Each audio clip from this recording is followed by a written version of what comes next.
Hello दोस्तों, स्वागत है आप सभी का हमारे यूट्यूब चैनल विधिकारी में। दोस्तों, इस वीडियो में हम बात करेंगे भारतीय न्याय संहिता की महत्वपूर्ण जो धाराएं हैं जो आपसे पूछी जा सकती हैं, क्योंकि बहुत सारी प्रश्न ऐसे हैं जो सीधे सेक्शन बेस पूछे जाते हैं। खास करके जैसे परिभाषाएं हैं, डायरेक्ट पूछी जाएंगी कि कौन सी परिभाषा किस धारा में है, किस धारा की किस खंड में है, या संपत्ति के विरुद्ध अपराधों में आप देखते हैं विगत वर्षों में इस तरीके से अक्सर प्रश्न पूछे जाते हैं और काफी प्रश्न पूछे जाते हैं। तो इसी बात को ध्यान में रखते हुए तो यहाँ पर जो महत्वपूर्ण धाराएं हैं और उनसे संबंधित प्रश्न पूछे गए हैं, उनको हम इस वीडियो के अंतर्गत कवर करेंगे। और इस अधिनियम को इस संहिता को अगर आपको विस्तार से एमसीक्यू सॉल्व करनी है, उसको पढ़ना है, समझना है, तो हमारे चैनल विधिकारी पर आपको इसकी पूरी श्रृंखला मिल जाएगी। आप उसको देखिए, देख करके अपनी तैयारी को बेहतर कीजिए। उसमें पूरे भारतीय न्याय संहिता के, भारतीय नागरिक सुरक्षा संहिता के, साक्ष्य अधिनियम के, अन्य जो भी अधिनियम है पीसीएस उपयुक्त सिलेबस में, सभी के वीडियो एमसीक्यूज के रूप में हमारे चैनल पर उपलब्ध हैं। तो इस वीडियो में हम देखेंगे कौन से महत्वपूर्ण धाराएं हैं जो पूछी जा सकती हैं, और खास करके जो हाईलाइटेड हैं उनको आपको इसलिए जरूरी समझना है क्योंकि ये भारतीय दंड संहिता में इसकी परिभाषा थी नहीं थी, या जो प्रोविजन थे वो नहीं थे, लेकिन अभी यहाँ पर शामिल किए गए हैं, तो उनको हमने इस तरीके से हाईलाइट किया है। और जो लाल रंग में जितनी भी धाराएं चिन्हित हैं वो बहुत महत्वपूर्ण है, आपको याद होनी ही चाहिए। तो आइए शुरू करते हैं इस वीडियो को और देखते हैं कि यहाँ पर किस तरीके से आपकी जो धाराएं हैं वो महत्वपूर्ण है और आपसे पूछी जा सकती हैं। तो पहले धारा 2 है, 2 के अंतर्गत परिभाषाएं बताई गई हैं। तो इसमें बहुत सारी चीज़ों की परिभाषा दी गई है, उसी को हम देखने की कोशिश करेंगे। और यहाँ पर जो इधर-उधर की गई हैं उनको एक साथ करने की भी कोशिश की गई है ताकि आपको आसानी से याद हो सके। जैसे कार्य है और लोप है, 2 परिभाषाएं आप देखें तो कार्य से तात्पर्य ये है कि किसी कार्य को डायरेक्टली किया जाए, उसको कार्य कहते हैं। जिसको करने का दायित्व है या दायित्व नहीं है, चाहे वो कार्य वैध हो अवैध हो, उसको किया जाता है। लोप क्या है? उसको करने का आपका दायित्व था लेकिन आपने उसको नहीं किया और आपके न करने के कारण किसी व्यक्ति को नुकसान हो गया, तो क्या है ये? लोप है। तो कार्य को धारा 2 खंड 1 में और लोप को खंड 25 में परिभाषित किया गया है। तो कार्य और लोप दोनों एक साथ आते हैं, इसलिए इसकी परिभाषाएं भी आप दोनों एक साथ याद रखेंगे। 2 का खंड 3 जो है बालक शब्द को परिभाषित करता है या चाइल्ड को परिभाषित करता है, और इसके पहले भारतीय दंड संहिता में इसकी परिभाषा नहीं दी गई थी, तो इसलिए इसको जरूर याद रखेंगे। 18 वर्ष से कम आयु का कोई भी व्यक्ति है वो क्या है? बालक है या चाइल्ड है। इसी प्रकार से कूटकरण और कूट रचना को देखेंगे आप, तो कूट रचना के बारे में पूरा प्रोविजन जो है आपको धारा 336 में मिलता है, लेकिन कूटकरण की जो परिभाषा है यह दी गई है खंड 4 में। तो खंड 4 में आपको काउंटरफिट या कूटकरण को जो है परिभाषित किया गया है। इसी प्रकार से न्यायालय और न्यायाधीश, क्योंकि न्यायाधीश और न्यायालय दोनों एक साथ जुड़े हुए हैं। न्यायाधीश न्यायालय में कार्य करता है, तो न्यायालय को धारा 2 के खंड 5 में परिभाषित किया गया है, जबकि खंड 16 में न्यायाधीश को परिभाषित किया गया है। इसी प्रकार से आप देखें जीवन और मृत्यु एक साथ आता है, तो मृत्यु खंड 6 में और जीवन खंड 17 में परिभाषित है। बेईमानी और कपट, इसको अगर आप देखें तो खंड 7 में बेईमानी है और खंड 9 में कपट पूर्वक है। दस्तावेज, और दस्तावेज के अंतर्गत मूल्यवान प्रतिभूति भी आती है, विल या वसीयत भी आता है, इसीलिए इन तीनों को एक साथ हमने रखा है। तो दस्तावेज को खंड 8 में, मूल्यवान प्रतिभूति को खंड 31 में और विल या वसीयत को खंड 34 में परिभाषित किया गया है। लिंग, लिंग के अंतर्गत या जेंडर के अंतर्गत आप देखते हैं तो यहाँ पर जो खंड 10 में परिभाषित है, तो इस परिभाषा में आपको बताया गया है कि जेंडर के अंतर्गत पुल्लिंग आता है, स्त्रीलिंग भी आती है, और इसी के साथ-साथ ट्रांसजेंडर या उभयलिंगी भी जोड़ा गया है। तो लिंग के अंतर्गत क्या आता है? पुरुष, महिला और उभयलिंगी। तो पुरुष को परिभाषित किया गया खंड 19 में, महिला को खंड 35 में, और उभयलिंगी को यहाँ पर अलग से नहीं बताया गया, बल्कि ये बताया गया है कि उभयलिंगी का वही अर्थ होगा जो कि उभयलिंगी व्यक्तियों के अधिकारों का संरक्षण अधिनियम 2019 के तहत परिभाषित किया गया है। तो इस तरीके से यहाँ पर परिभाषा दी गई है।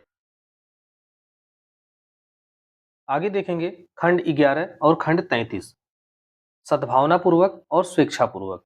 तो सद्भावनापूर्वक खंड 11 में परिभाषित है और स्वेच्छापूर्वक या स्वेच्छया खंड 33 में है। संश्रय की परिभाषा देखेंगे खंड 13 में दिया गया है, और संश्रय में को अपराध घोषित किया गया है, या अपराधी को अगर संश्रय दिया जाता है तो वह बताया गया धारा 249 में। तो संशय होता क्या है, तो किसी अपराधी को आश्रय, भोजन, पेय, धन, गोला बारूद, वाहन के साधन देना, है ना, ये सारी, या पकड़े जाने से उसकी सहायता करना, ये सारी बातें होती हैं संशय। अब इसी प्रकार से आप देखिए क्षति। क्षति को खंड 14 में परिभाषित किया गया है। तो क्षति के साथ-साथ अब सदोष लाभ, सदोष हानि, सदोष लाभ प्राप्त करना और सदोष हानि उठाना, इनको भी देख लेंगे। तो खंड 14 में क्षति को परिभाषित किया गया है, या इंजरी को। सदोष लाभ खंड 36 में, सदोष हानि यह है खंड 37 में, और खंड 38 में सदोष लाभ प्राप्त करना और सदोष हानि उठाना है। इसी प्रकार से स्थानीय विधि और विशेष विधियों की बात आती है। तो खंड 18 में स्थानीय विधि और खंड 30 में विशेष विधि को परिभाषित किया गया है। संपत्ति की बात करें तो जंगम संपत्ति जो है यह खंड 21 के अंतर्गत परिभाषित है। अपराध, ये सबसे ज्यादा पूछी जाने वाली परिभाषा है कि अपराध को किस धारा में परिभाषित किया गया है। तो आईपीसी में 40 में परिभाषित था, अभी यहाँ पर धारा 2 के खंड 24 में परिभाषित किया गया है। अब अपराध की बात करते हैं तो यहीं पर अवैध करने के लिए, अवैध या करने के लिए वैध रूप से आबद्ध, इन दोनों ही बातों को खंड 15 में भी परिभाषित कर दिया गया है। अपराध और अवैध दोनों चीजें एक से जैसी हैं, तो अपराध खंड 24 में और अवैध जो है यह खंड 15 में, इस तरीके से यहाँ इसको परिभाषित किया गया है। इसके बाद आता है व्यक्ति, लोक और लोक सेवक। व्यक्ति, व्यक्तियों का समूह कहलाता है लोक, और लोक की सेवा करने वाला व्यक्ति कौन होता है, लोक सेवक। इसीलिए इन तीनों को एक साथ याद रखेंगे, ज्यादा अच्छा रहेगा। व्यक्ति को खंड 26 में, लोक या पब्लिक को खंड 27 में, और लोक सेवक को खंड 28 में, इस तरीके से यहाँ पर परिभाषित किया गया है। तो पर्सन, पब्लिक और पब्लिक सर्वेंट 26, 27, 28, इस तरीके से आप इस चीज को याद कर सकते हैं। अब आते हैं हम धारा 3 पर, क्योंकि 2 में सारी परिभाषाएं दी गई हैं। अब धारा 3 से देखते हैं कि क्या क्या चीजें यहाँ पर महत्वपूर्ण है। तो धारा 3 में जो है साधारण स्पष्टीकरण जो है इसको दिया गया है। तो साधारण स्पष्टीकरण से तात्पर्य यह है, जनरल एक्सप्लेनेशन जो है, इसमें कुछ बातों को स्पष्ट किया गया है। जैसे सामान्य आशय, तो सामान्य आशय जो है यह धारा 3 के खंड 5 में बताया गया है। और जब सामान्य आशय शब्द का नाम लेते हैं तो यहीं पर आपके दिमाग में सामान्य उद्देश्य भी आता है। सामान्य उद्देश्य जो है इसको खंड नहीं बल्कि धारा 190 में स्पष्ट किया गया है। हालांकि सामान्य उद्देश्य को परिभाषित नहीं किया गया है। तो खंड 190 में सामान्य उद्देश्य शब्द जो है आता है, और सामान्य आशय कहाँ आता है, तो यह खंड धारा 3 का खंड 5, तो इसमें जो है सामान्य आशय आप देखते हैं। इसी प्रकार से दंड की जो परिभाषा है यह धारा 4 में दी गई है। परिभाषा नहीं बल्कि दंड के बारे में जो प्रोविजन है, तो दंड कितने प्रकार के होंगे, कैसे होंगे, ये सारी चीजें धारा 4 में बताई गई है। तो इसमें अगर आप देखें तो पहले जो है 5 प्रकार के दंड होते थे, लेकिन अब एक नया दंड है सामुदायिक सेवा। तो सामुदायिक सेवा को भी यहाँ पर जोड़ा गया है। और सामुदायिक सेवा की परिभाषा नहीं दी गई है इसमें, बल्कि इसकी परिभाषा आपको बीएनएसएस की धारा 23 के स्पष्टीकरण में जो है इसकी परिभाषा देखने को मिलती है सामुदायिक सेवा की। तो सामुदायिक सेवा जो है यह एक नया पनिशमेंट के रूप में जोड़ा गया है। धारा 4 में दंड बताए गए हैं। अब जो दंड देख रहे हैं, यहीं पर आपको 2 धाराएं और ध्यान रखनी चाहिए कि दंडादेश का लघुकरण कैसे हो सकता है, कौन कर सकता है ना। तो इसको जब भी आप पढ़ेंगे तो यहाँ पर आपको धारा 474 बीएनएसएस, भारतीय नागरिक सुरक्षा संहिता की धारा 474 को भी ध्यान रखना होगा।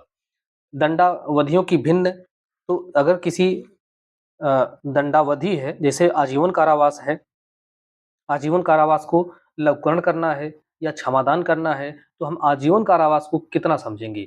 यह दंडावधियों की भिन्न को यहाँ पर बताया गया कि आजीवन कारावास को 20 साल के कारावास के बराबर समझा जाएगा।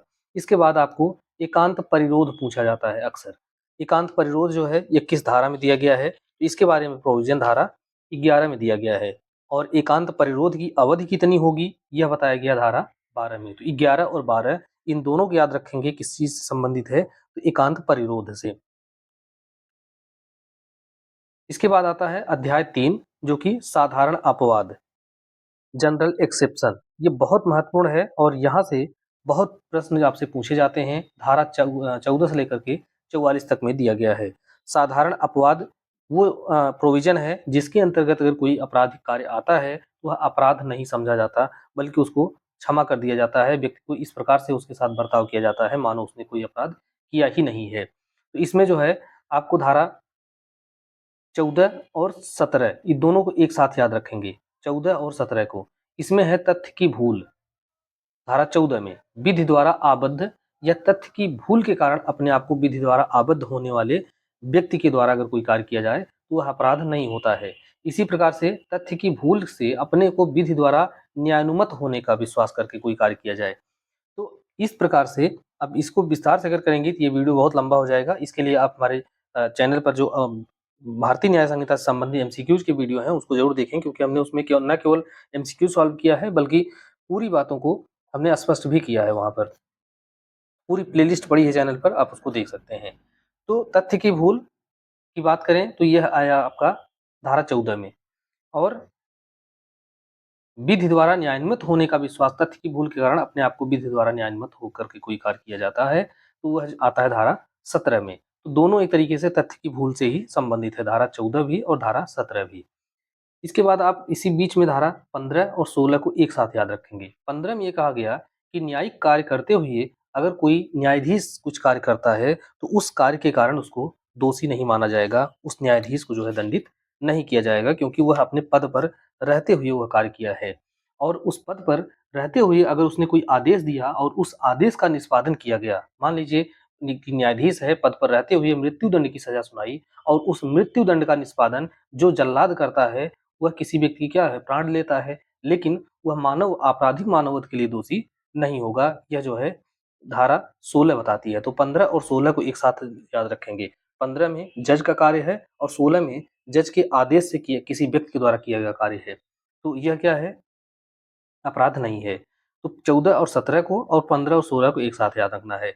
एक्सीडेंट या विधिपूर्ण कार्य करते हुए अगर कोई दुर्घटना हो जाए तो वह दुर्घटना जो है अपराध नहीं होती है, लेकिन यहाँ पर शर्त यह है कि वह कार्य जो है दुर्घटना या दुर्भाग्य से तब होनी चाहिए जबकि जो कार्य करने वाला व्यक्ति है किसी आपराधिक आशय के बिना कर रहा है उस कार्य को, उचित सावधानी और सतर्कता के साथ कर रहा है और वह कार्य कैसा है, विधिपूर्ण कार्य है, तब वह क्या होगा, अपराध बिल्कुल नहीं होगा। धारा 18 में इस बात को बताया गया है।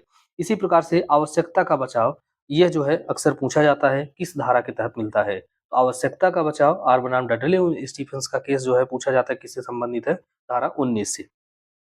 19 में ये कह रहा है कि कोई ऐसा कार्य है जिससे अपहानि होना संभाव्य है लेकिन जो आपराधिक आशय के बिना और अन्य अपहान के निवारण के लिए किया गया है, तो वह कार्य क्या है, आवश्यकतावश है किया गया है। उसमें आशय ये नहीं रहा है किसी व्यक्ति को मारा जाए या उसके साथ अपराध किया जाए, बल्कि दूसरी कोई, इसी में ये होता है कि अगर एक बड़ी जहाज है और उस जहाज में 100 लोग भरे हुए हैं, यह बहुत तेजी से जा रही है, सामने एक नाव है जिसमें 5 लोग बैठे हैं, अगर इस जहाज को इधर मोड़ दिया जाए अचानक तो पूरी नाव पलट जाएगी और ये जहाज पलट जाएगी और पूरे लोग इसमें मर जाएंगे। लेकिन अगर ये सीधे टक्कर मार दी जाए तो इसमें केवल 5 लोग मरेंगे, और जबकि अगर ये जहाज डूबती है तो यहाँ पर लगभग 100 लोग मर जाएंगे। तो बड़ी हानि को रोकने के लिए छोटी हानि की जा सकती है, आवश्यकता का नियम है, ये धारा 19 बताती है।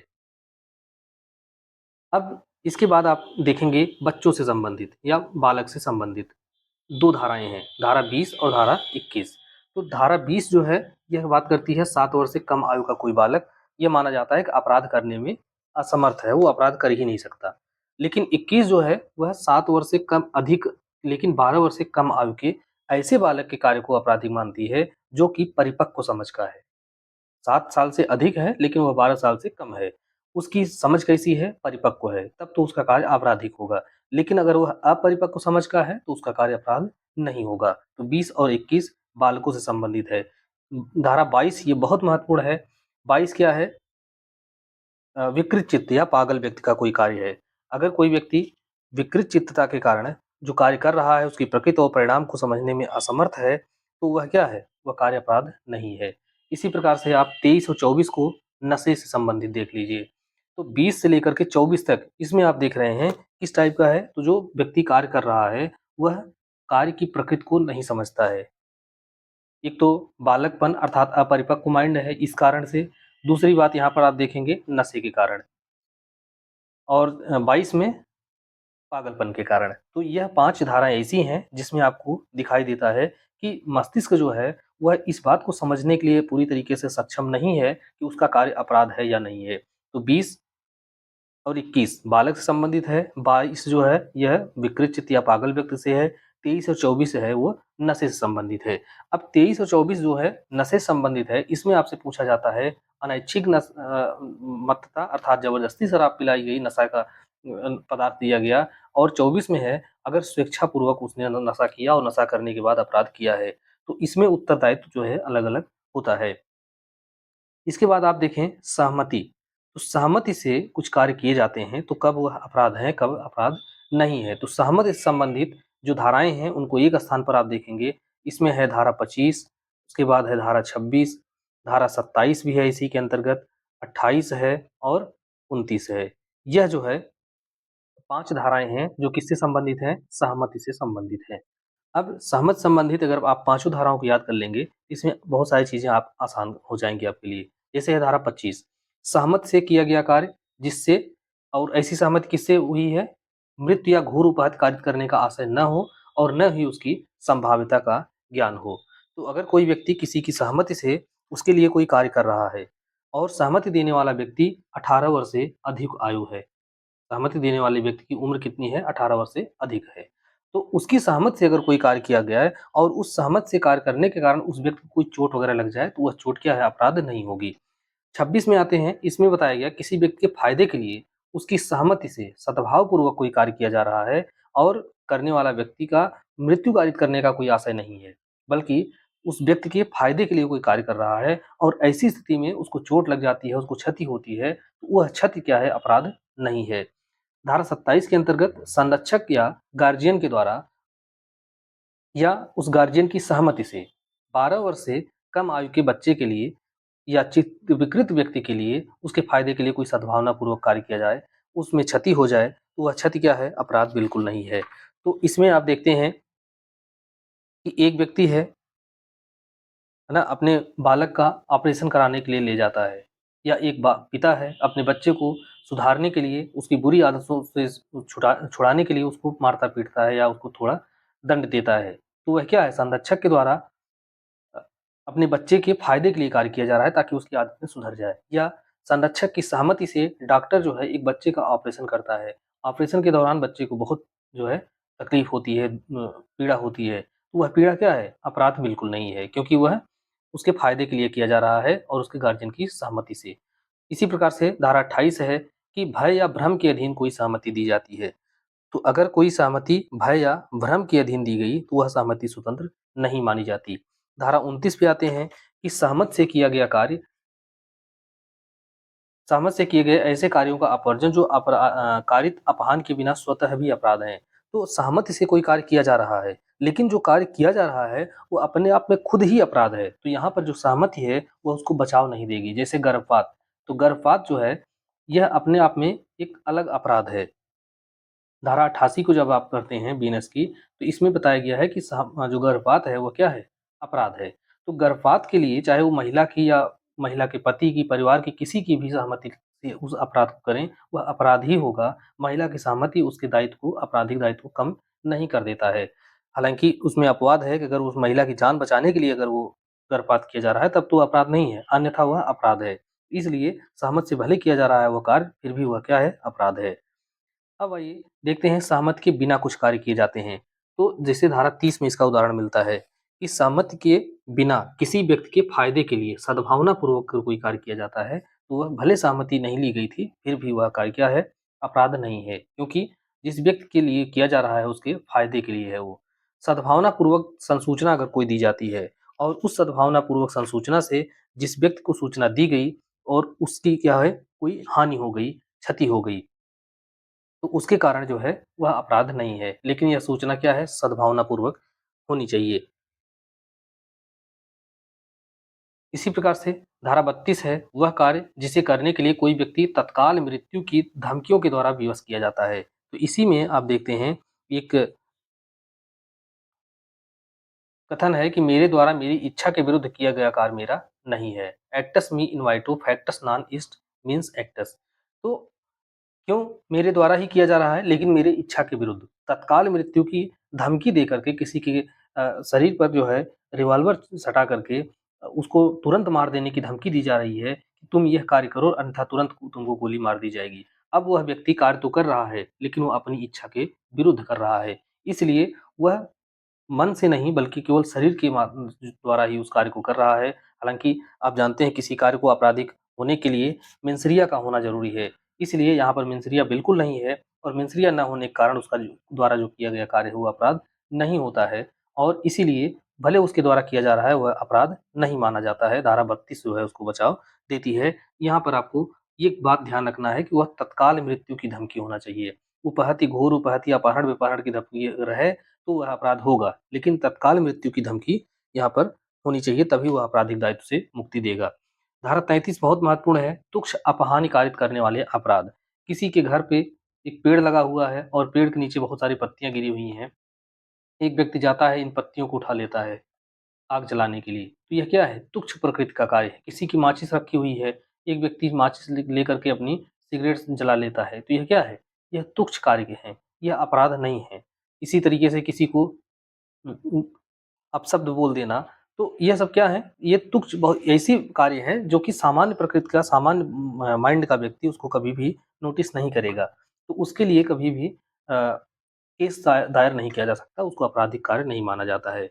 ये तो हो गया आपका इसका एक खंड साधारण अपवाद की। इसका दूसरा खंड जो है वह प्राइवेट प्रतिरक्षा के अधिकार के विषय में बात करता है। तो यह धारा 34 से लेकर के 44 है। तो पूरा जो जनरल एक्सेप्शन है वह आपको 14 से लेकर के 44 तक मिलता है। लेकिन राइट टू प्राइवेट डिफेंस जो है इसी के बीच में आपको धारा 34 से लेकर के 44 तक देखने को मिलता है। इसमें क्या है कि अब अ, कब शरीर के विरुद्ध कोई कार्य किए जाएँ, जैसे प्राइवेट प्रतिरक्षा के अधिकार में कोई कार्य कब किया जाए और उस कार्य से जो क्षति होती है, उस क्षति के लिए कोई व्यक्ति उत्तरदायी नहीं होता है। तो धारा 34 यह बात स्पष्ट करती है कि कोई बात अपराध नहीं है जो कि प्राइवेट प्रतिरक्षा के अधिकार के प्रयोग में की जाती है। उसी तरीके से धारा 36, 37 और 38 35, 36 और 37 ये 3 धाराएँ हैं। 3 ये कह रही है शरीर और संपत्ति इन दोनों की प्राइवेट प्रतिरक्षा के अधिकार में कार्य किया जा सकता है। 36 ये कहती है ऐसे व्यक्ति के कार्य के विरुद्ध भी प्राइवेट प्रतिरक्षा का अधिकार है जो विकृत है, क्योंकि जो प्रतिरक्षा है अपने आप को बचाने का अधिकार है वह व्यक्ति से नहीं बल्कि अपराध से है। आपके ऊपर पत्थर आ रहा है तो आप उसको बचाने के लिए हर संभव प्रयास करेंगे। अब ये नहीं देखेंगे कि ये जो पत्थर फेंकने वाला व्यक्ति है वह पागल है कि पशु है, कोई घर का सदस्य है, कौन है, ये आप इसको नहीं देखेंगे, व्यक्ति कौन फेंक रहा है, बल्कि ये देखेंगे कि पत्थर हमारी तरफ आ रहा है, अगर हमने अपने आप को नहीं बचाया तो हमको यह चोट लग जाएगी। तो यहाँ पर इस सिद्धांत पर यह कार्य करता है। इसीलिए धारा 36 कहती है कि अपराध करने वाला व्यक्ति कौन है, वह विकृत चित्त है कि बालक है कि इंसान है कि जानवर है, क्या है, इससे मतलब नहीं है। वह अपराध हो रहा है और उससे अपने आप को बचाने के लिए जो कार्य किया जाता है, वह अपराध नहीं है। धारा 37 जो है, ये एक दायरा बताती है।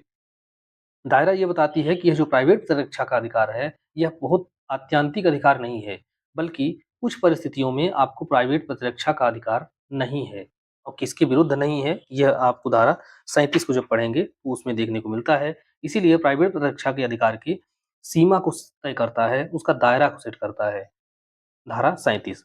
अब देखिए प्राइवेट प्रतिरक्षा के अधिकार की बात करें तो 2 तरीके की प्रतिरक्षा मिलती है। एक तो शरीर के विरुद्ध और दूसरा है संपत्ति की प्रतिरक्षा में। तो शरीर की प्रतिरक्षा में और संपत्ति की प्रतिरक्षा में जो है अधिकार मिलता है। ये बताया गया आपको धारा 35 के अंतर्गत। 35 में ये स्पष्ट किया गया कि शरीर और संपत्ति दोनों की प्राइवेट प्रतिरक्षा का अधिकार है आपको।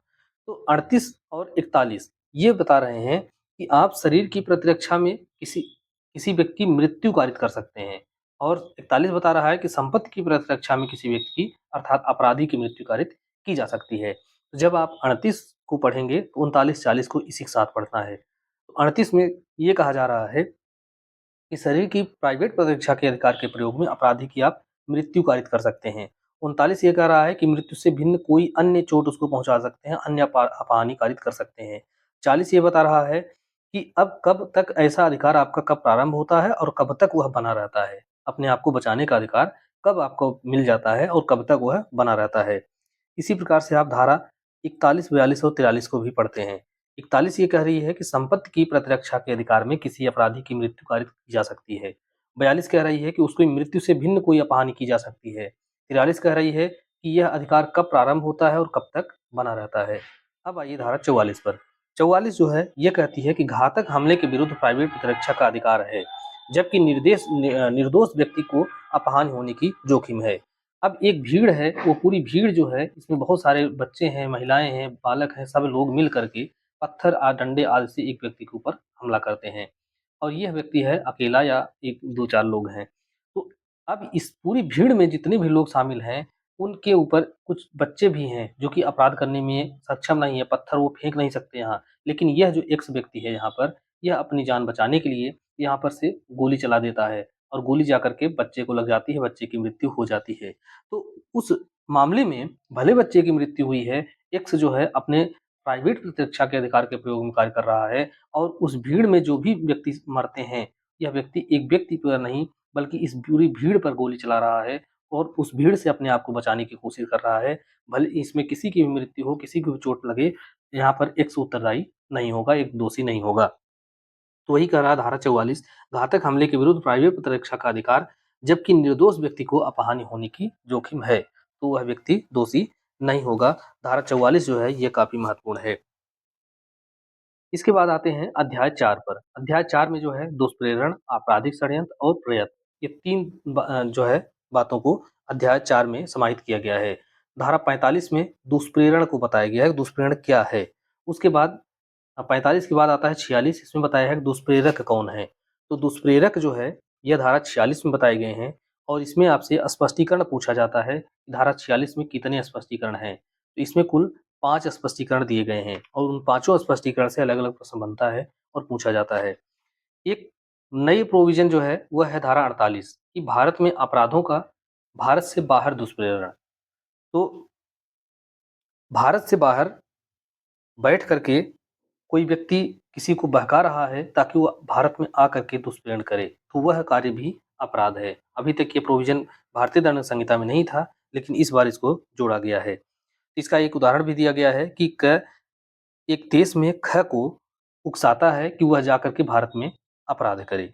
तो इस तरीके का जो है ये कार्य आपराधिक बनाया गया है।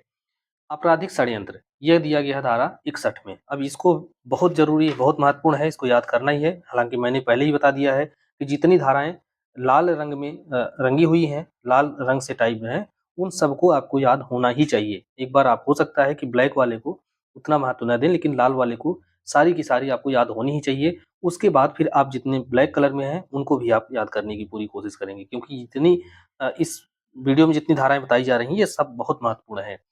धारा 62 की बात करें, अपराध का प्रयत्न। तो जिन अपराध के प्रयत्नों को इस संहिता में कहीं पर दंडनीय नहीं बनाया गया है, वे सारे प्रयत्न इस धारा के तहत जो है दंडनीय हैं। तो अपराधों के प्रयास की एक तरीके से अवशेषी धारा है। तो जितने भी प्रयास हैं और वो इस धारा के तहत वो दंडित किए जाएँगे। अब आते हैं महिला और बालक के विरुद्ध अपराध। तो महिला और बालक के विरुद्ध अपराध की बात करेंगे तो ये सबसे पहले तो आप इसका अध्याय ध्यान रखेंगे क्योंकि यहाँ पर अध्याय बहुत महत्वपूर्ण है। जैसे शरीर के विरुद्ध अपराध है ना? संपत्ति के विरुद्ध अपराध है, महिला के विरुद्ध अपराध है। तो कुछ अपराध ऐसे हैं जो उनके अध्याय आपसे पूछे जा सकते हैं। तो महिला और बालक के विरुद्ध अपराध, तो सबसे पहले बलात्संग की परिभाषा कहाँ दी गई है, ये आप देखेंगे धारा 63 में। इसमें बहुत विस्तृत परिभाषा दी गई है कि कब किसी कार्य को बलात्संग या रेप जो है माना जाएगा, कब नहीं माना जाएगा। तो इसमें जो है ये दिया गया है और इसमें एक संशोधन किया गया कि अपनी पत्नी के साथ, अपनी खुद की पत्नी के साथ मैथुन किया जाना जो है बलात्संग माना जाएगा अगर पत्नी की उम्र जो है वह कितनी है, 18 वर्ष से कम है। पहले क्या था, यह 15 वर्ष था, लेकिन अब यह 18 वर्ष है, 15 वर्ष को हटा करके। तो अगर कोई पुरुष है अपनी ही पत्नी के साथ मैथुन करता है और उस महिला की उम्र 18 साल से कम है तो वह बलात्संग का दोषी होगा। इसका पनिशमेंट जो है धारा 64 में बताया गया है। तो पनिशमेंट जो है हालाँकि अलग-अलग कई धाराएँ हैं, सब में बताया गया है तो उसमें अलग-अलग तरीके के रेप हैं। तो जैसे कि आप धारा 64 में तो देखते हैं सामान्य बलात्संग के लिए दंड है। 65 में आप देखते हैं कि 16 वर्ष और 12 वर्ष से कम आयु की स्त्री के साथ बलात्संग किया जाता है, तो उसके लिए पनिशमेंट की बात की गई है। इसी प्रकार से बलात्संग तो किया ही गया, उसके साथ-साथ जो पीड़िता महिला है, उसको मार दिया गया, उसकी मृत्यु कर दी गई या उसको इतना प्रताड़ित किया गया, उसको इतना मारा-पीटा गया है कि वह अब विकृतशील दशा में या मृतप्राय अवस्था में पहुँच गई है। तो उसके लिए जो पनिशमेंट है, वह कितना होगा? यहाँ पर सज़ा जो है 20 साल से कम नहीं है, अधिकतम जो है वह मृत्यु दंड तक हो सकती है। धारा 67 जो है, ये बताती है कि एक पति के द्वारा अगर वह पति अपनी पत्नी से पृथक्करण की डिक्री के अधीन रहता है और उस पृथक्करण के दौरान वह जो है उसके साथ जाकर के उसकी सहमति के बिना मैथुन करता है, तो वह कार्य भी अपराध होगा और वह पति भी जो है बलात्संग के लिए दोषी होगा। अगर वह भले अपनी पत्नी के साथ कर रहा है, लेकिन उसकी सहमति के बिना कर रहा है और तब कर रहा है जबकि न्यायालय की डिक्री के अधीन वह जो है पति-पत्नी दोनों अलग रहते हैं। तो इस प्रकार से यह क्या है? अपराध है। एक नई प्रोविज़न यहाँ पर जोड़ा गया है, प्रवंचनापूर्ण साधनों के द्वारा या विवाह का झूठा वादा करके। अगर किसी महिला को ये बहकाया जाता है कि हम आपके साथ विवाह करेंगे या उसको ये झांसा दिया जाता है कि हम आपको नौकरी लगवा देंगे या हम आपको प्रमोशन करा देंगे या पहचान छिपा करके उसको जो है बहकाया जाता है और उसके साथ फिर अ, मैथुन किया जाता है, तो वह कार्य क्या होगा? अपराध है। धारा 69 जो है ये नया प्रोविज़न अभी जोड़ा गया है और इसके लिए भी सज़ा का प्रावधान किया गया है और सज़ा कितना होगा? सज़ा 10 वर्ष तक का कारावास प्लस जुर्माना, ये सज़ा जो है दी जाएगी धारा 69 में। गैंग रेप, सामूहिक बलात्संग जो है ये धारा 70 में इसको दंडनीय बनाया गया है और धारा इसी तरीके से आगे है 71 धारा 71 में लैंगिक अपराधों की पुनरावृत्तिकर्ता अर्थात जो बार-बार जो है किसी महिला के साथ रेप करता है, तो उसको जो है दंडनीय बनाया गया है। चाहे वो रेप करे, चाहे वो गैंग रेप करे, मतलब लैंगिक अपराध वो पुनरावृत्ति करता है, बार-बार करता है, तो उसके लिए सज़ा का प्रावधान किया गया है। और इसमें चूँकि अन्य जो ऊपर रेप के जितने भी अपराध हैं, उसमें न्यूनतम सज़ा 20 साल है, लेकिन यहाँ पर आजीवन कारावास है। आजीवन कारावास या मृत्युदंड है। इस प्रकार से सज़ा का प्रावधान किया गया है। अब इसके बाद धारा 72 और 73 को एक साथ इसलिए याद रखेंगे क्योंकि लैंगिक अपराध से पीड़ित कोई व्यक्ति है, तो उसकी पहचान को प्रकट नहीं किया जाएगा, पहली बात। दूसरी बात ये कही जा रही है कि अगर रेप का या लैंगिक अपराध का विचारण कोर्ट में चल रहा है, तो उसकी कार्यवाहियों का कोई मुद्रण या प्रकाशन नहीं किया जाएगा। तो धारा 72 और 73 क्या है? पहचान को जो है छुपाता है ताकि जो पीड़िता है, उसकी पहचान पब्लिक ना होने पाए। तो इसीलिए 72 और 73 का यहाँ पर प्रोविज़न है। इसके बाद अभी तो ये था लैंगिक अपराध, अब देखते हैं महिला का जो है उसकी लज्जा भंग करने के लिए या उसका लैंगिक उत्पीड़न करने के लिए जो अपराध किए जाते हैं, उसके संदर्भ में प्रावधान। ये धारा 74 से लेकर के 79 79 तक में दिया गया है। तो ये 5 धाराएँ हैं, इनको आपको ज़रूर पता होनी चाहिए। तो लज्जा भंग जो सबसे ज़्यादा पूछा जाता है, लज्जा भंग करने के लिए उस पे हमला या आपराधिक बल, यह है 74 में। इसके बाद है लैंगिक उत्पीड़न, विवस्त्र करने के आशय से महिला के ऊपर हमला, दृश्य रतिकता, पीछा करना। यह हो गया आपका ये 4 धाराएँ ये काफ़ी महत्वपूर्ण हैं, इसको ध्यान रखना है। अब ये इसके बाद आता है धारा 79 इसमें स लज्जा का अनादर, तो लज्जा भंग और लज्जा का अनादर एक बार पूछा भी गया है मेंस में। इनमें क्या अंतर है? तो लज्जा भंग जो है इसके बारे में प्रोविज़न आप देखते हैं धारा 74 में दिया गया है। तो लज्जा भंग करने के आशय से उस पर हमला किया जाता है या आपराधिक बल का प्रयोग किया जाता है। वहीं आप धारा 79 को देखेंगे, इसमें कोई ऐसा शब्द बोला जाता है, कोई अंग विक्षेप अर्थात शारीरिक इशारे किए जाते हैं या कोई कार्य किया जाता है जिससे महिला की लज्जा का अनादर हो सके। तो ऐसे कार्य जो है धारा 79 में जो है दंडनीय बनाए गए हैं। इसके बाद देखते हैं यहाँ विवाह से संबंधित अपराध। तो विवाह से संबंधित अपराध जो है, इसके अंतर्गत सबसे पहली महत्वपूर्ण धारा है धारा 80 जिसमें दहेज मृत्यु के बारे में प्रोविज़न किया गया है। धारा 82 जो है, यह द्विविवाह को दंडनीय बनाती है। धारा 85 किसी महिला के पति या पति के नातेदारों के द्वारा उसके प्रति क्रूरता, इसको जो है दंडनीय बनाया गया है और क्रूरता की परिभाषा जो है धारा 86 में दिया गया है। तो 85 और 86 को आप देखें, दोनों एक साथ 85 में क्रूरता को दंडनीय बनाया गया है और क्रूरता की परिभाषा जो है यह दी गई है धारा 86 में। इसके बाद आप देखेंगे धारा 87 को। 87 भी महत्वपूर्ण है कि इसमें विवाह करने या अयुक्त संभोग करने को विवश करने के लिए किसी महिला को व्यपहरण करना या अपहरित करना या उसको उकसाना, उत्पीड़ित करना कि वो उसके साथ चली जाए। तो धारा 87 ये काफ़ी महत्वपूर्ण है। तो 80 दहेज मृत्यु, 82 में है द्विविवाह, 85 में आप देख रहे हैं महिला के पति या नातेदारों के द्वारा उसके प्रति क्रूरता, और 85 के साथ-साथ 86 को भी इसलिए ज़रूरी है क्योंकि क्रूरता को परिभाषित किया गया है, क्रूरता कहते किसको हैं। 88 में आता है गर्भपात कारित करना। तो गर्भपात कारित करना क्या है? एक अपराध है, और अपराध है तो चाहे उस अपराध को करने के लिए जो महिला है अपनी सहमति दे देती है तब भी वह अपराध माफ नहीं होता है। अगर महिला अपना खुद गर्भपात करती है तब भी वह अपराध होगा। तो क्योंकि धारा 88 का स्पष्टीकरण जो बता रहा है, कह रहा है कि जो महिला स्वयं अपना गर्भपात कारित करती है, वह इस धारा के अंतर्गत अपराध करती है। तो इस प्रकार से अब वह गर्भपात जब हो रहा है तो वह 2 परिस्थितियाँ हैं, उसके लिए दोनों के लिए अलग-अलग प्रावधान हैं। सामान्य गर्भपात के लिए 3 साल तक का सज़ा या जुर्माना या दोनों की बात है।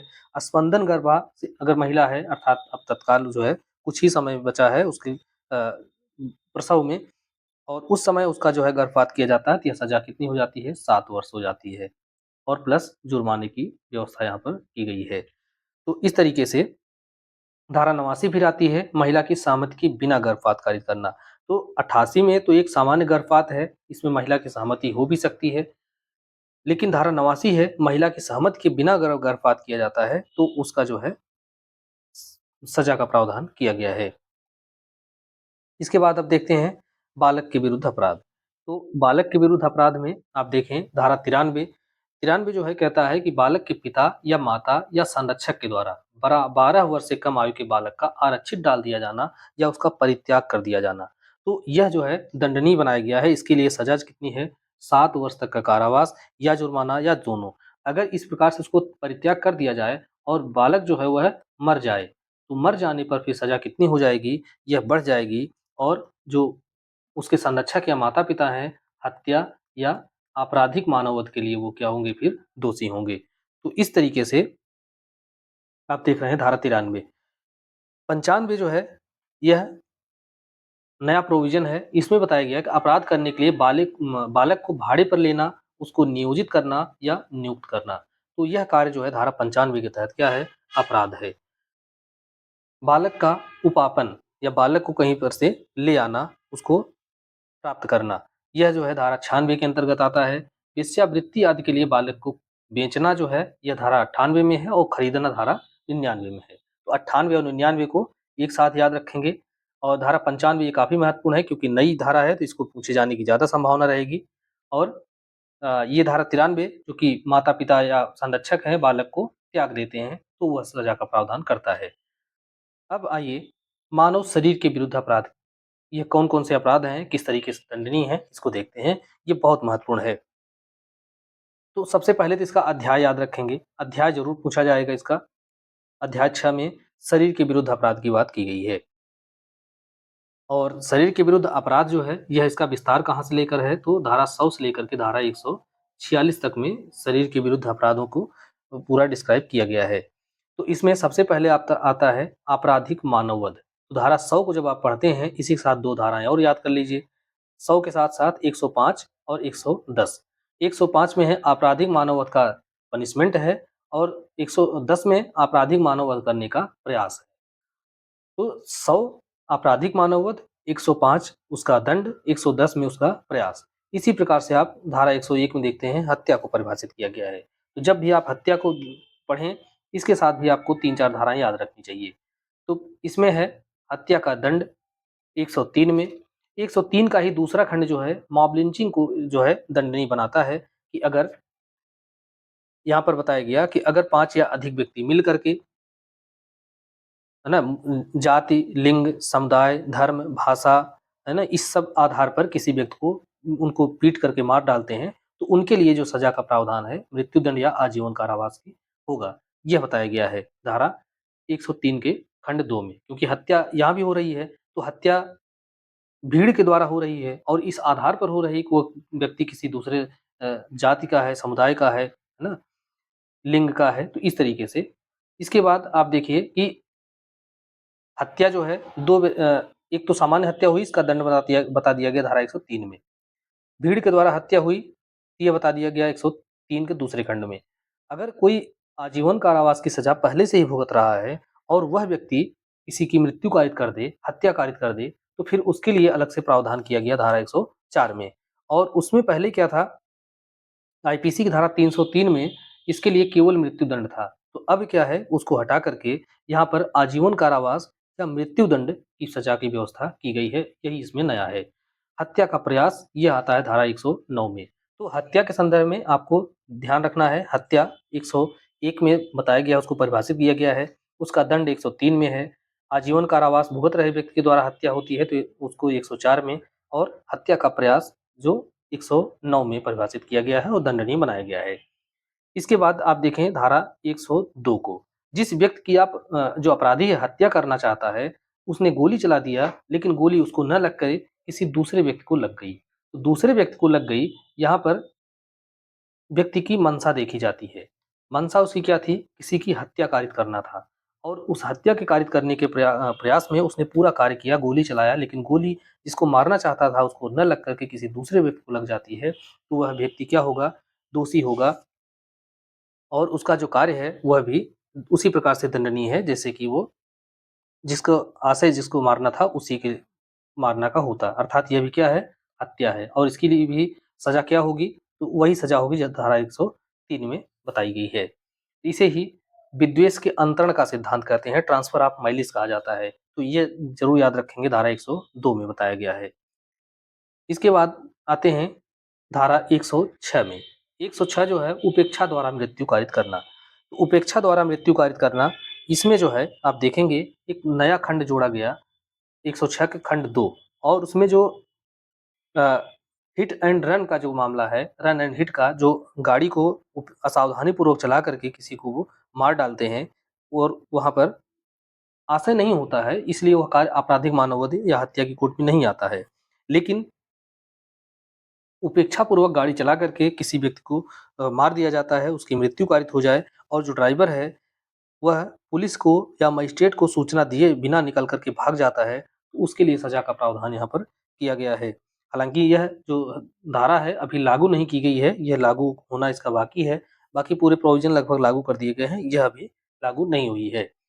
तो यह इसमें दिया गया है। 107 और 108 की बात करें तो बालक या विकृत चित्त की आत्महत्या का दुष्प्रेरण, और 108 में है यह सामान्य व्यक्ति की आत्महत्या का दुष्प्रेरण है। तो 7 और 8 जो है वह क्या है? आत्महत्या के दुष्प्रेरण से संबंधित हैं। इसलिए ये दोनों जो है काफी महत्वपूर्ण हैं।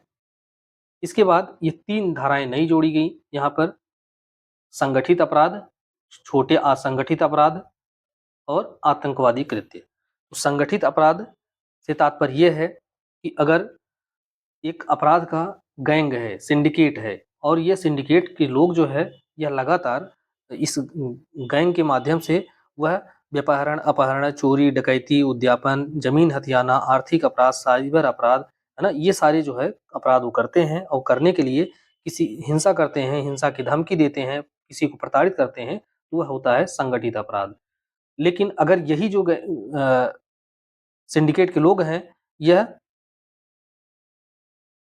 इस तरीके का जो डकैती, चोरी, जमीन हथियाना ये कार्य न करके इससे कुछ कम जो है गंभीर कार्य करते हैं, जैसे चोरी, झपटमारी, छल, है ना, लोग जो परीक्षा होती है, पब्लिक एग्जामिनेशन है, उसका पेपर लीक कराना, यह आता है छोटे संगठित अपराध में। उसी तरीके से आतंकवादी कृत्य को धारा 113 में पूरा बहुत विस्तृत परिभाषित किया गया है और उसमें दंडनीय भी बनाया गया है। इसके बाद आप देखें 14, 15, 16, 17, ये तीनों को एक साथ याद रखेंगे, चारों धाराओं को। उपहति और घोर उपहति।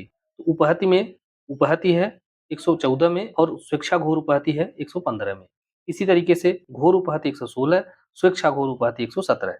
ये तीनों जो है चारों धाराएं एक साथ याद रखेंगे। उपहति धारा 114 में, घोर उपहति 116 में। इसी के अंतर्गत आप देखेंगे 117 में जो स्वेच्छा घोर उपहति को दंडनीय बनाती है, उसी के खंड 4 को। तो खंड 4 जो है यह नया प्रोविजन जोड़ करके यह बताता है कि जहाँ 5 या अधिक व्यक्तियों के द्वारा जाति, धर्म, लिंग, समुदाय आधार पर किसी व्यक्ति को पीट करके उसको गंभीर रूप से घायल कर दिया जाए, उसको दंडनीय बनाया गया है। तो यह जो है एक तरीके से मॉब लिंचिंग के द्वारा घोर उपहति की बात की जा रही है, यह धारा 117 खंड 4 में। आगे देखेंगे एसिड अटैक के द्वारा घोर उपहति। तो एसिड अटैक के द्वारा घोर उपहति 124 में दंडनीय बनाया गया है। इसके बाद आप इधर की कुछ धाराएं हैं, यह सदोष, अवरोध, परिरोध एक साथ 126, 27 में, आपराधिक बल बल और आपराधिक बल 128-29 में, हमला 130 में। ये ऐसी धाराएँ हैं जो कि मैक्सिमम टाइम पे आपसे हर एग्ज़ाम में पूछी ही जाती हैं। तो ये ज़रूर याद रखें। 132 में है, लोक सेवक को अपने कर्तव्य के निर्वहन से डराने के लिए उसके ऊपर हमला या आपराधिक बल का प्रयोग करना। उसको इसलिए डराना-धमकाना ताकि वो अपने कर्तव्यों का पालन न कर सके, उसी को लिए उसके ऊपर हमला करना या आपराधिक बल का प्रयोग करना। इसके बाद आता है धारा 137 और 38 जो कि अपहरण और व्यपहरण की बात करता है। 137 में अपहरण को दंडनीय बनाया गया और 138 में 137 में व्यपहरण को, 138 में अपहरण को। 139 जो है यह बताता है कि भीख मांगने के लिए अगर किसी बालक का व्यपहरण किया जाए या उसका अंग भंग किया जाए, उसको विकलांगीकरण किया जाए, तो उसके लिए जो सजा का प्रावधान है। तो अगर उसको भीख मांगने के लिए जो है उसका व्यपहरण या अपहरण किया जाता है, तो यहाँ पर जो सजा होगी, वह होगी 10 वर्ष तक का कठोर कारावास या आजीवन कारावास प्लस जुर्माना। यह हुआ अगर बालक का भीख मांगने के लिए अपहरण या अपहरण किया जाए। अगर विकलांग बनाने के लिए उसका जो है विकलांग किया जाता है ताकि उससे भीख मंगवाया जाए, तो यहाँ पर जो सज़ा होगी, वह सज़ा कितनी होगी? 20 वर्ष से कम नहीं होगी। 20 वर्ष से कम नहीं होगी, लेकिन वह आजीवन कारावास तक हो सकती है। तो इस प्रकार से जो है पनिशमेंट की बात यहाँ पर की गई है। उसके बाद आप देखें, हत्या या फिरौती के लिए व्यपहरण या अपहरण 141 में है, विदेश से बालिका या बालक को ले आना। 143 में है, व्यक्ति का दुर्व्यापार करना और 144 में कह रहा है कि दुर्व्यापार जिस व्यक्ति का किया गया है उसका शोषण करना। तो 143-44 इस तरीके से है।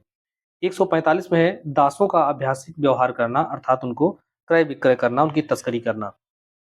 146 जो है, बंधुआ मजदूरी से संबंधित है अर्थात विधि विरुद्ध अनिवार्य श्रम, किसी व्यक्ति को बाध्य किया जाए कि वह उसके यहाँ विधि विरुद्ध तरीके से कार्य करे ही। तो यह जो है दंडनीय बनाया गया है। जो 141 है, ये विदेश से बालिका या बालक, ये ध्यान रखें क्योंकि अभी तक इसमें केवल बालिका थी या लड़की थी। अब इसमें बालिका या बालक को विदेश से लाना या ले जाना जो है दंडनीय बनाया गया और बालक की परिभाषा आपने देखा धारा 2 खंड 3 में दिया गया है जिसकी उम्र 18 वर्ष से कम है, तो वह बालक होगा। अब देखेंगे राज्य के विरुद्ध अपराध। तो राज्य के विरुद्ध अपराध की धारा के साथ-साथ अध्याय भी याद रखना ज़रूरी है। अध्याय 7 है और इसमें पहली धारा है भारत सरकार के विरुद्ध युद्ध करना, युद्ध का प्रयास करना और दुष्प्रेरण करना। तो 147 में है, युद्ध की तैयारी करना 49 में है और षड्यंत्र करना 48 में है। तो इस प्रकार से आप देख रहे हैं कि 147, 48 और 149 यह राज्य के विरुद्ध युद्ध से संबंधित है। तो 147 में तो ये है अगर वो युद्ध किया जाता है या प्रयास किया जाता है, दुष्प्रेरण किया जाता है। 48 में है षड्यंत्र, 149 में है तैयारी। 152 को देखेंगे, यह नई प्रोविज़न है। इसमें दिया गया है कि भारत की संप्रभुता, एकता और अखंडता को खतरे में डालने वाले कार्य। वो कौन-कौन से कार्य हैं जो भारत की संप्रभुता, एकता और अखंडता को खतरे में डालते हैं, उनको किस तरीके से दंडनीय बनाया गया है। 154 है, भारत सरकार के साथ शांति संबंध रखने वाले देश में लूट-पाट करना या लूट-पाट की तैयारी करना। तो यह जो है दंडनीय बनाया गया है। इसी प्रकार से आप देखेंगे अध्याय 8 को जो कि सेना से संबंधित अपराधों से संबंधित है। अध्याय 9 निर्वाचन से संबंधित अपराधों से संबंधित है। तो इसमें केवल अध्याय ही आपसे पूछा जा सकता है और 100 अध्याय 9 जो है निर्वाचन संबंधित और इसमें खास करके कई बार पूछा जाता है कि निर्वाचन में असामयिक असर डालना ये किस धारा के तहत जो है अपराध है। इसके बाद अध्याय 10 को देखेंगे, यह सिक्का या करेंसी नोटों से संबंधित है। अध्याय 11 लोक शांति के विरुद्ध अपराध है। तो अध्याय 11 जो है इसको विशेष रूप से ध्यान रखना है क्योंकि यहाँ से प्रश्न आपसे अक्सर पूछा जाता है। तो विधि विरुद्ध जमाव 189 में, 190 में विधि विरुद्ध जमाव के प्रत्येक सदस्य के द्वारा सामान्य उद्देश्य को अग्रसर करने के लिए किए गए अपराधों का दोष। तो सामान्य उद्देश्य शब्द यहाँ पर पहली बार आता है। 190 में जो है इसीलिए आप देखते हैं सामान्य उद्देश्य। सामान्य आशय कहाँ देखे थे आप? धारा 3 खंड 5 के अंतर्गत। इसके बाद बलवा और दंगा आता है धारा 191 और 194। 191 में बलवा, 194 में दंगा को परिभाषित किया गया है। दंगा की परिभाषा वही है, केवल यहाँ पर सजा को बढ़ा दिया गया है, जुर्माना आदि को। इसके बाद 196 आता है, ये काफ़ी महत्वपूर्ण है कि धर्म, मूल वंश, जन्म स्थान, निवास, भाषा आदि के आधार पर विभिन्न समूहों के बीच में जो है दुश्मनी बढ़ाना, जो है उनके सौहार्द को बिगाड़ने का कार्य करना। 197 ये काफ़ी महत्वपूर्ण है, राष्ट्रीय अखंडता पर प्रतिकूल प्रभाव डालने वाले लांछन लगाना या दावा करना, ये हो गया। इसके बाद अध्याय 12 और 13 की बात करें, यह लोक सेवकों से संबंधित है और इसमें भी 1-2 धाराएँ जो महत्वपूर्ण हैं, जैसे धारा 200 है, किसी अस्पताल के भार साधक अधिकारी के द्वारा भार साधक द्वारा जो लैंगिक अपराध हैं, उससे पीड़िता का उपचार न करना। तो धारा 200 जो है, इसके लिए पनिशमेंट की व्यवस्था करती है कि अगर कोई लैंगिक अपराध से पीड़िता है और वह किसी अस्पताल, चाहे वो सरकारी हो चाहे प्राइवेट हो, वहाँ पर जाती है और वहाँ पर उसका जो है इलाज न किया जाए, तो उसके लिए पनिशमेंट की बात की गई है। धारा 212 ये काफ़ी महत्वपूर्ण है, मिथ्या इत्तिला देना अर्थात झूठी सूचना देना लोक सेवक को किसी अपराध के बारे में। 221 है, यह लोक सेवक के लोक कृत्य में बाधा डालना, इसको दंडनीय बनाती है। 226 है, लोक सेवक को शासकीय कर्तव्यों का निर्वहन करने से रोकने के लिए आत्महत्या का प्रयास, ये काफ़ी महत्वपूर्ण है कि अगर कोई व्यक्ति इसलिए आत्महत्या करने का प्रयास करता है ताकि किसी लोक सेवक को कोई कार्य उससे कराया जा सके, उसको इस तरीके से बाध्य किया जा सके कि इसकी जो बातें हैं वो माने, और इसके लिए वो क्या करता है, आत्महत्या का प्रयास करता है। इस तरीके से बहुत जगहों पर देखने को मिलता है कि लोग पेट्रोल वगैरह है, जो पीड़ित व्यक्ति होता है, हर जगह से घूम टहल के जब हार जाता है, तो वो कहीं डीएम के, एसपी के, मुख्यमंत्री के कार्यालय पर जाता है, पेट्रोल अपने आप पर छिड़कता है और वहाँ पर आत्महत्या का प्रयास करता है। तो इस तरीके से ये जो कार्य हैं वो अब दंडनीय हैं, धारा 226 में। इसके बाद आता है अध्याय 14। अध्याय 14 में है मिथ्या साक्ष्य देना और लोक न्याय के विरुद्ध अपराध। 227 और 228, यह है मिथ्या साक्ष्य गढ़ना 227 में, मिथ्या साक्ष्य देना 227 में है, 228 में मिथ्या साक्ष्य गढ़ना, और 28 के बाद आप देख रहे हैं कि जो मिथ्या साक्ष्य गढ़ा गया है 233 के तहत, उसी को अगर अपने प्रयोग में लाया जाता है तो उसके लिए पनिशमेंट की बात की गई है। 232 में है किसी व्यक्ति को मिथ्या साक्ष्य या झूठी गवाही देने के लिए धमकाना। 249 में आप देखते हैं अपराधी को संश्रय देना, तो अपराधी को अगर संश्रय दिया जाता है तो उसके लिए पनिशमेंट की बात की गई है। अध्याय 15 पे आते हैं, यह जो है इसके अंतर्गत सबसे पहली धारा 270 है, यह पब्लिक न्यूसेंस से संबंधित है और ये काफ़ी महत्वपूर्ण है और बहुत बार पूछी गई है कि लोक न्यूसेंस को किस धारा में परिभाषित किया गया है। तो परिभाषा इसकी जो है 270 में है और उसका पनिशमेंट जो है 292 में दिया गया है। अब इसमें खाद्य पदार्थ और औषधियों से संबंधित कुछ प्रोविज़न किए गए हैं, ये भी कई बार पूछे गए हैं। तो जैसे 274 है, यह विक्रय के लिए आशयित खाद्य या पेय का अपमिश्रण, जो चीज़ें विक्रय के लिए आशयित हैं, विक्रय के लिए बनाई जाती हैं, उस खाद्य पदार्थ का या उस पेय पदार्थ को अपमिश्रण करना, उसमें कुछ जो है मिलावट करना।